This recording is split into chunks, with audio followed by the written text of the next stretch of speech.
اب نوٹ کر لیجئے، یہ کتابیں اگر آپ پڑھنا چاہیں تو کتاب الملاحم میں پڑھیے.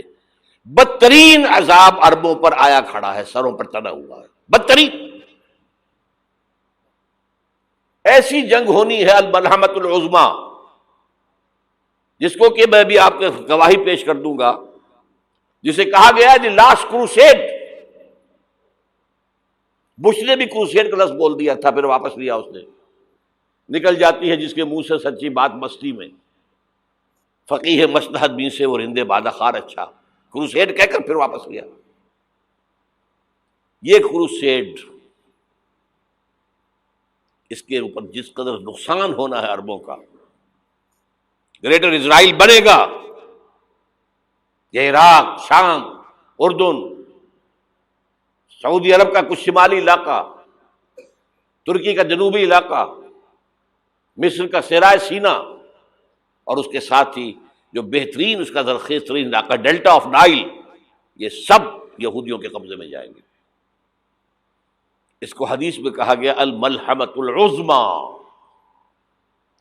عیسائی 80 علم لے کر ہے مسلمانوں تم پر حملہ آور ہوں گے، اور ہر علم کے نیچے 12,000 فوج ہوگی.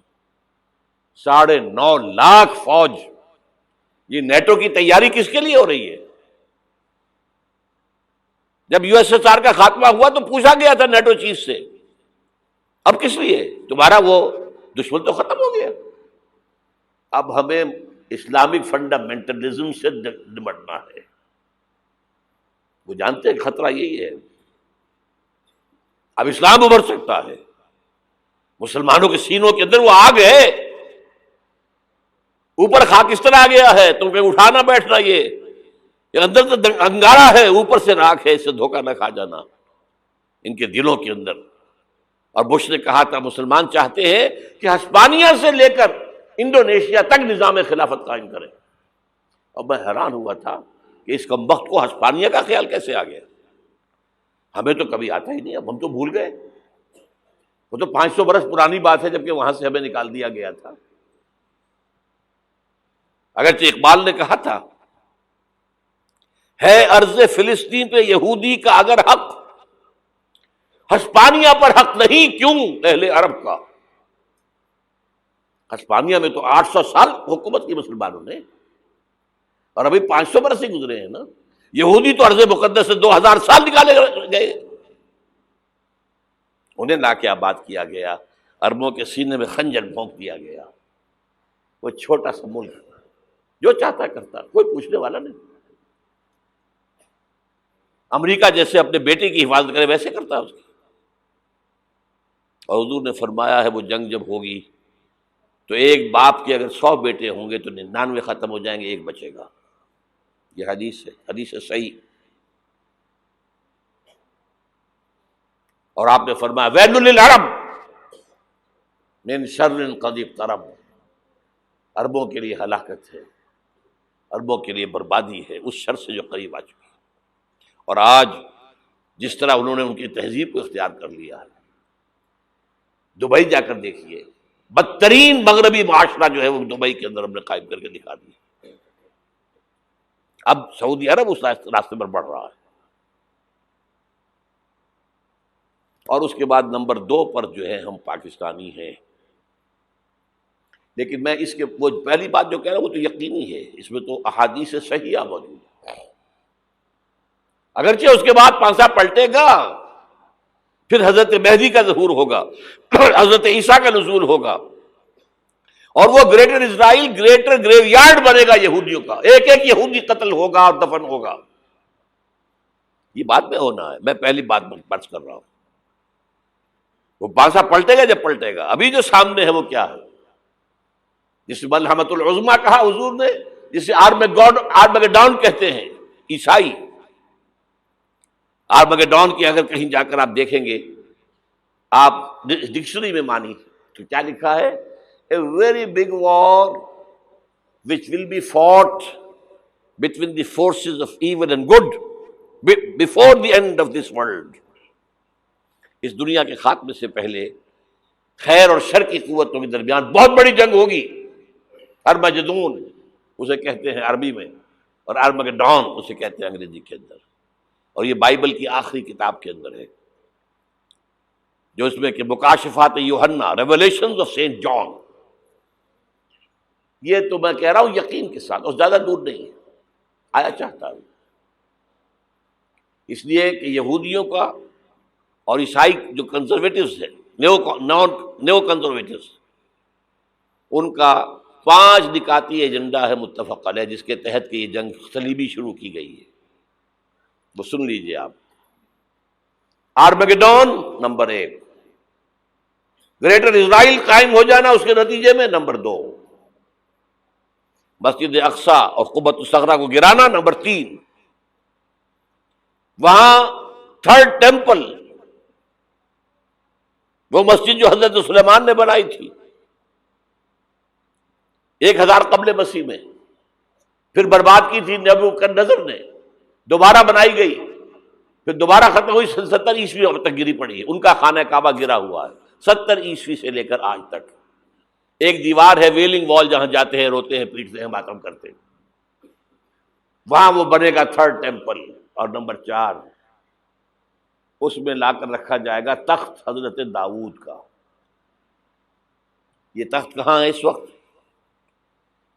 یہ لندن شریف کے اندر جو ان کی پارلیمنٹ کا جو چرچ ہے، ویسٹ منسٹر ایبے، اس میں رکھا ہوا ہے.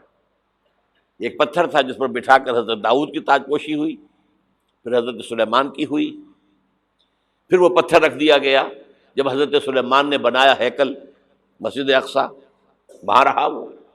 ہر بادشاہ جو تھا یہودی اسی کے اوپر بٹھا کر اس کی تاج پوشی ہوتی تھی. سن 70 میں ٹائٹس نے گرایا اسے، ہیکل کو، وہ پتھر لے گیا، وہاں سے روم گیا، روم سے آئرلینڈ گیا، آئرلینڈ سے اسکاٹ لینڈ آیا، اسکاٹ لینڈ سے انگلینڈ آیا، اور اب وہ رکھا ہوا ہے 14ویں صدی عیسوی سے آج تک. وہ ویسٹ منسٹر ایبے میں رکھا ہوا، ایک کرسی کی سیٹ میں اسے بنا دیا گیا ہے تخت کی شکل میں. اب انگریزوں میں کوئی ملکہ ہو، کوئی بادشاہ ہو جس کی بھی تاج پوشی ہونی اس میں ہوتی. یہ لا کر رکھا جائے گا تھرڈ ٹیمپل میں، اور اس پر یہودیوں کے خیال کے مطابق ان کا مسیحا آئے گا جو مسیح دجال ہوگا. عیسائیوں کے خیال کے مطابق حضرت عیسیٰ آئیں گے، وہ ہمارا بھی خیال ہے حضرت عیسیٰ آئیں گے علیہ السلام. بہرحال یہ تو بات کی باتیں ہیں نا. اس وقت جو میں عرض کر رہا ہوں، عربوں پر بہت بڑا عذاب، اور پاکستان کا معاملہ البتہ یہ ہے، میں یقین سے نہیں کہہ سکتا. ہینگنگ ان دی بیلنس، ہو سکتا ہے اللہ تعالیٰ ہم پر رحم فرمائے، ہو سکتا ہے، اگرچہ اس کی کچھ شرائط ہوں گی.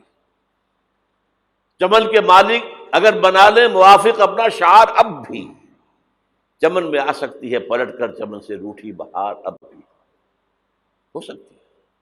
اور یہ بھی ہو سکتا ہے کہ اللہ تعالیٰ نے معجزانہ طور پر ہمیں ملک دیا، ہم نے اللہ سے بدعہدی کی، وعدہ خلافی کی، غداری کی، لہذا سزا دی جائے اور ہم سے یہ ملک چھین لیا جائے. It's just possible. دور نہ سمجھے اسے، انہونی بات نہ سمجھے. جو گھیراؤ ہو رہا ہے آپ کا، آپ کے مغرب میں نیٹو فورسز اور مشرق میں بھارتی فورسز گدھوں کی طرح بیٹھے ہوئے انتظار کر رہے ہیں پاکستان اور ڈسٹیبلائز ہو جائے، یہاں اور بدامنی ہو جائے. اب لاہور میں پھر آج دھماکے ہو گئے ہیں. 2 دن پہلے کا دھماکہ میں سہ کے آیا ہوا ہوں، آپ کے سامنے بیٹھا ہوں. وہ جانیں بچی ہیں جو ہماری اکیڈمی کا حشر ہوا، تو میں آپ کو نہیں بتا سکتا. یہ سارا کیوں ہو رہا ہے؟ تاکہ یہاں بدامنی ہو جائے اور ہمیں جواز مل جائے. مغرب سے نیٹو فورسز داخل ہو جائیں، مشرق سے بھارتی فورسز آ جائیں، اور ہمارے ایٹمی دانت توڑ کر اور پھر ہمیں بھارت کے سامنے ڈال دیا جائے. Now do as you like. یہ ان کا نقشہ ہے. ہوگا کیا وہ اللہ جانتا ہے، ہوگا وہ جو اللہ چاہے. لیکن اللہ کا چاہنا جو ہے وہ کس پر منحصر ہے؟ یہاں انقلاب برپا کرو، یہاں اسلام لاؤ. اگر دھندوں میں لگے رہو گے تو وہ خود بخود نہیں آ جائے گا انقلاب. صحابہ نے جانیں دی تھی، کتنی تکلیفیں اٹھائی تھی.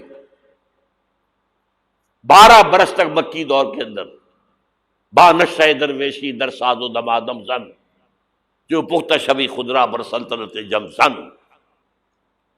یوم طائف یاد ہے جو حضرت عائشہ فرماتی ہے کہ میں نے پوچھا تھا حضور سے کہ یوم احد سے زیادہ سختی بھی آپ پر کبھی آئی؟ یوم احد پر کیا ہوا تھا؟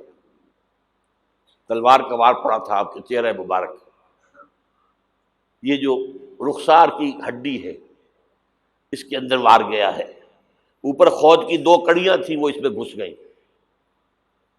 2 دندان مبارک شہید ہوئے۔ وہ خود کی کڑیاں ایک صحابی نے اپنے دانتوں سے پکڑ کر کھینچنے کی کوشش کی، دانت نکل گئے، وہ نہیں نکلی، کیا جتن کر کے نکالی گئی ہوگی تو خون کا فوارہ آیا، اتنا خون گیا ہے کہ آپ بے ہوش ہو گئے، گر گئے، اور مشہور یہ ہو گیا کہ آپ کا تو انتقال ہو گیا، شہادت ہو گئی۔ یہ سیرت کبھی پڑھی ہے؟ حضرت عائشہ کے ہوش کا تو یہی دور تھا نا، یوم طائف میں جو آپ کی کیا تھی، بچی تھی، انہیں کیا پتا کیا ہو رہا ہے حضور کے ساتھ۔ 3 دن تک حضور مکے کی گلیاں اور وہاں کے اوباش لوگ پتھراؤ کر رہے گئے تھے اس امید میں کہ شاید وہاں کا کوئی سردار ایمان لے آئے، تو یہاں تو ابو طالب بھی فوت ہو گئے، یہی دنیاوی سہارا تھا، خاندانی سہارا تھا ابو طالب کے ذریعے، اور گھر میں ایک دلجوئی کرنے والی رفیقہ حیات تھی، وہ بھی، ان کا بھی انتقال ہو گیا۔ آپ نے کہا یہ عام الحزن ہے، اب تو سب کو طے ہو گیا قریش کو کہ اب جیسے قتل کر دو ان کو، اسی لیے آپ گئے طائف، شاید وہاں کا کوئی بڑا سردار مانے ایمان لے آئے مجھ پر تو میں اپنا مرکز ادھر شفٹ کر دوں۔ تینوں سے ملے ہیں، تینوں نے وہ جواب دیے، نکل جاؤ یہاں سے، میں تمہارے ساتھ بات بھی کرنے کو تیار نہیں۔ اچھا، تمہارے سوا کوئی نہیں ملا تھا اللہ کو نبی بنا کر بھیجنے کے لیے؟ دیکھو جاؤ، میں بات نہیں کرنا چاہتا، ہو سکتا ہے میں بے عزتی کر بیٹھوں، اور واقعی تم اللہ کے نبی ہو تو میں مارا جاؤں گا، جاؤ جاؤ جاؤ۔ یہ سلوک محبت کے ساتھ ہوا ہے۔ اور پھر چھوکروں کو، اسٹریٹ ارچنز جنہیں آپ کہتے ہیں، اشارہ کیا تھا، خبر لو ان کی، پتھراؤ ہو رہا ہے، ساتھ کوئی ہے ہی نہیں، ایک آدمی صرف، زید ابن حارثہ۔ اب سامنے سے پتھر آ رہے ہیں تو حضرت زید آگے آ جاتے ہیں، ڈھال بنتے ہیں، مجھے لگے پتھر حضور کو لگے، آپ پیچھے سے آ رہے ہیں، چاروں طرف سے تو ڈھال نہیں بن سکتا ایک شخص، جسم لہو لہان، خون جا کر جوتیوں میں جم گیا ہے، جوتی اتر نہیں رہی۔ پھر وہاں سے واپسی پر جو دعا مانگی ہے، اللہم الیک اشکو ضعف قوتی وقلت حیلتی وہوانی علی الناس، اے اللہ تیری جناب میں فریاد لے کر آیا ہوں اپنی قوت کی کمی کا، اپنے وسائل کی کمی کا، اور جو ذلت و خواری ہو رہی ہے لوگوں کے سامنے، الا من تکلنی، مجھے کس کے حوالے کر دیا ہے، الا بعیدی یتجہمنی، یہ میرے اوپر ہجوم کر کے آ جائے، حملہ کریں، اور عدو من لگتا امرے، یہ دشمن کے حوالے میرا معاملہ کیا، جو چاہے کر دے وہ۔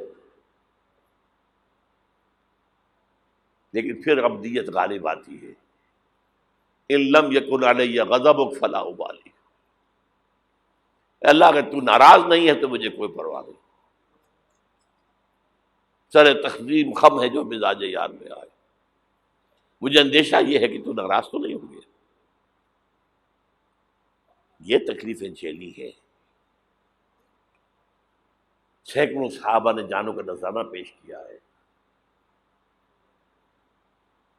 احزاب کی جنگ میں فاقوں پر فاقے ہو رہے تھے، اور ان فاقوں کی حالت میں خندق کھودنے کا حکم ملا ہے، لوگوں کی کمریں دوہری ہو رہی ہیں، پتھر باندھے ہیں اپنے پیٹوں سے، اپنی چادروں کے ساتھ کس کر کمر دوہری نہ ہو جائے،